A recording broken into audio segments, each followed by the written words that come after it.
Hey guys, it's pewpew here. It's been 10 days since I started doing this Zero to Hero thing, and I'm here with a little progress update. So, in the first video, which by the way, if you haven't seen the first video already, I'm gonna put the link in the video description below, and I recommend you go check it out so you don't get left out on what we've been doing. But in the first video, I made the new account. I started doing corrupted dungeons on it using a hit and run Black Hands build, and we made enough silver in Stalker dungeons for buying premium with in 2 days. And since then, I've been spamming a lot of corrupted dungeons, and I've been making a lot of silver. For a new player, at least for a new player, I've been definitely making more silver than I need to keep buying builds for corrupted dungeons and to keep buying premium if I need to renew my premium. So because I'm in a pretty comfortable spot now for silver, which by the way, like I think on this brand new account when we're doing like zero to hero, I think having sitting somewhere around 5 mil is pretty comfortable for me, right? Because the rule of thumb that we usually go by is 10 death, right? Like if you can die in your PvP set 10 times without breaking your economy, then you are good enough to use that PvP set, right? So my PvP sets are usually somewhere around 500k for Stalker dungeons, and that means I need at least 5 mil in my bank to be comfortable. That way, in case I do go on a big inting spree, I don't just lose everything and have to start a new account again. But because I'm pretty comfortable right now with silver, I've been branching it out. I'm not just grinding these corrupted dungeons with black hands anymore. I've been playing a little bit of a little bit of this and that. I'm still playing a lot of corrupted dungeons, but at least I'm branching out with the builds. I'm not just grinding one weapon. I'm trying to go about this the way that I would recommend a new player go about this. So in the beginning, I recommend you pick a very cost-efficient build to do corrupted dungeons with. And I think Black Hands is fairly cost-efficient. It's not, 20k for a build or anything like that, but it's fairly cheap and it's very effective for how cheap it is, right? So that's why I went with that weapon in the beginning. Well, actually, I shouldn't say that. I went with the black hands in the beginning just because I felt like playing black hands. But then that's why I stuck with the weapon because it was cost effective, right? It was making me a lot more silver than I was losing. So I stuck with the black hands until I reached this point where I really don't need to be making that much money anymore. So after I got to this point, I started, changing it up a little bit here and there. I started playing some different builds. I played some one-handed mace, which, by the way, I think is actually a better zero to hero weapon than the black hands. If you start out on a fresh account, the one-hand mace has all of its PvP skills unlocked at mastery level 3, whereas with the black hands, I actually had to grind all the way to I think it was 75 to get Shadow Edge. Um, and that was kind of painful the first couple days when I didn't have Shadow Edge because some of these matchups were just made a lot harder without the proper W skill to use. But with Maze, you're not gonna have that problem. I didn't really stay on the mace though. I felt it was kind of boring. Like it's still a hit and run build, and for a hit and run build, I already have the black hands, and then the one hand mace didn't really do anything better than the black hands, and in some aspects, it's actually worse. So the one hand mace E, for example, really long animation, really easy to iframe to dodge, um, whereas the shadow edge is a clean animation. It's a much longer range. Gives you an iframe, much shorter cooldown, right? So there's a lot of good things going for the hit and run Black Hands build, compared to the hit and run Mace build. Right? So I decided to if I was gonna play hit and run, I'm just gonna go play. I'm just gonna go play the Black Hands, and I kind of like give up on the one hand Mace. But again, if you are starting, uh, just if you're just starting out and you need uh, a weapon to pick up for like your fresh account, I think the one hand mace is a good choice for that. Now, As you know, if you watched the first video, I actually wanted to start out with a spear on this account, but I decided against it because of the fact that I couldn't get Impaler and Harpoon right away, right? I felt like I rely on those skills for a lot of these matchups, so I didn't want to play a spear build without them, basically. And that's why I changed to a different weapon. Um, but after I, went into it for probably like 2 or 3 days into it, I started kind of getting sick of playing the same Black Hands build, so I specced out of Black Hands and I put it into Daybreak, or I put it into Spear Masteries. Now, when I say specking out, I mean I just took away the specs. I didn't take away the masteries for daggers. I still have Shadow Edge, I still have Chain Slash on daggers, and I think at least for Stalker dungeons, that's what's most important, right? Because you need these skills. You need these skills unlocked so you can use them for different matchups, but you don't really need that many specs because you can just buy like 4.2 gear, and even with no specs, you'll be pretty competitive in Stalker dungeons. Right, so I'm showing you my spec tree, my weapon trees right here, and you can see that my Black Hands specs is actually pretty low for how much I've been playing it, during Fame Week, right? So and that's the reason for it, is because I actually took specs out of it to put into Spear Mastery so I can go play spears.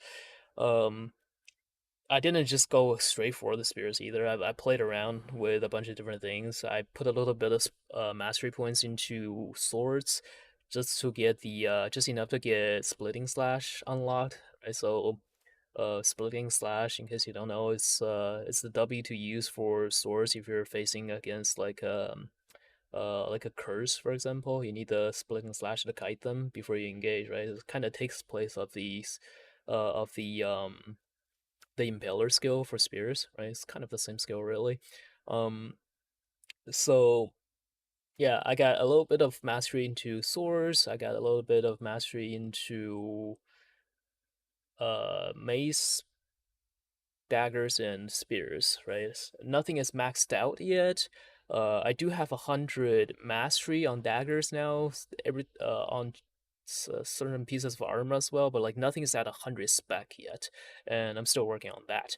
Now, I am trying to go about this the way that I recommend new players to go about this if you're just starting out, right? So, I recommend new players pick a very cost-efficient build to start out with, so they can do stalker dungeons and rush for premium, and then after that, they can change it over to whatever build they feel like playing. And I do recommend that new players try some different weapons, try some different builds to figure out what you actually enjoy playing in this game. Because if you play a weapon just because it's efficient, you're probably gonna get burned out on this game. So find a weapon that you actually enjoy playing and put effort into that after you rushed premium for the first time. So me role playing as a new player, I've tried a bunch of different weapons, and I decided to like zoom in on the spirit tree now. And by the way, like if you are looking for build recommendations, if you're a new player, I do recommend that you put some effort into spears at this point, and not just Daybreaker, not just one hand spear, but like every type of spear, because there is a right type of spear right now to use for basically every type of content, every type of PvP content. Right, we have the spear hunters for large scale. We have the glaives and pikes for 2v2 Hellgates. We have the glaives for 5v5s. We have the Daybreaker, Trinity, Glaive, Pike, One Hand Spear, and even the Heron Spear for corrupted dungeons. And then for like open world ganking, like Pike is pretty good for that. Heron Spear is pretty good for that, for just catching people, right? So like really spears are in a really solid spot right now. And if you're a new player and you just don't know what you should be specking into, spec into spears, because you like there's always some kind of a spear you can use for whatever kind of PvP content you want to get into. Now, of course, this is something that might or might not change in the future. We don't really know what kind of like nerfs and buffs are coming to Albion in the future, but just looking at the way things are right now, spears are in a solid spot, and it's very easy to recommend the spirit tree to new players. Now, I'm showing you all these screenshots of my Destiny board to show you what my progress is, but just keep in mind that like this is 10 days progress, but part of it is because of the Fame Week, because they decided to drop this patch for the Fame Week kind of like in the middle of my my first 10 days for the Zero to Hero series. So I guess we kind of got lucky on it. Some of this was sped up by 25% because of the Fame Week, but also keep in mind that I'm doing everything not really for the maximum efficiency, right? Because I'm doing this in mostly in stalker dungeons, and if you are really trying to like go at it as fast as possible, make as much silver and fame uh as you could, like fast, then ratting Slayer dungeons will get you better results than just PvPing hold on, what did I say? Ratting Slayers would be better result than PvPing in Stalkers, right? But the thing is, like, I'm trying to do this series in the way that I recommend new players to play when they're just coming into the game. And I don't recommend new players to just come in and start ratting because I feel like it won't teach them how to play the game. Now, of course, if you are a new player and you feel like you're just not making money from PvPing and you just feel like, you have to rat to make some silver to not go broke, all right, go for it. Ratting is a very exploitable content right now. It's like really easy money and really easy amount of fame, right? So if you want that efficiency, writing Slayer is better than what I'm doing. It's just like it doesn't teach you how to PvP. That's all, right? So that's why I don't recommend it for new players, and that's why I'm not doing it in this video, um, or not just this video, but like this series. Now, outside of just leveling up my PvP specs, I am also working on something else. Namely, it's my crafting spec. I decided to go into cooking on this account, so crafting food, and that's because I live in Cardian, right? So there's a food crafting bonus in Cardian for me to take advantage of. Now, if you're a brand new player and you have no idea how crafting works in this game, there's a quick explanation here, right? So there's something called focus in this game, and everybody gets 10,000 focus points a day. And when you use focus to craft, you basically get more money, right? The way it actually works is when you use focus to craft, a percentage of the material that you spent on crafting gets returned to you, so you can use it to craft more stuff, right? So, uh, if you're crafting with focus, you'll make a lot more silver than crafting without focus. Sometimes when you craft without focus, you actually lose silver. Um, but if you're crafting with focus, you'll make a lot more silver than without, and you only get 10,000 focus per day. So, when you spec up a crafting tree, it's gonna make the amount of focus that you need to craft each piece of item go down, right? So initially, when I first started crafting like 7.3 pyramid snappers, it cost me, I believe it was around like 7,000 focus points for one piece of food, which is crazy high, right? Because it's basically saying I only get to craft one piece of 7.3 pyramid snapper with focus per day.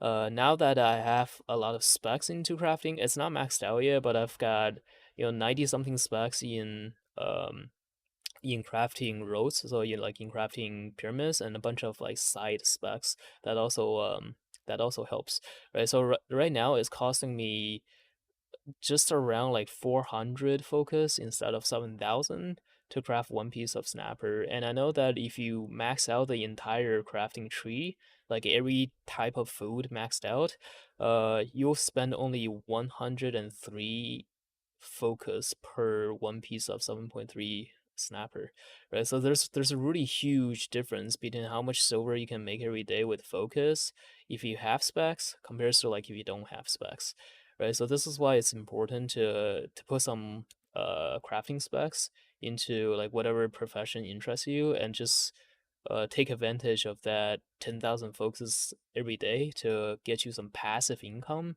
That way, when you go do your daily activity, your stalker dungeons or whatever you do, uh, you're basically paying for your PvP content just with your daily focus points. Now, I am kind of new to crafting still, so like I'm not like a pro at this, and I only know so much about crafting, but like the basic of it is really pretty simple. You buy the crafting material, you turn on your focus, and you craft with focus, and you make money, right? It's pretty simple. Now, there are people that play this game just for the crafting. Like I have a friend called Bardo, and Bardo basically does nothing but crafting in this game.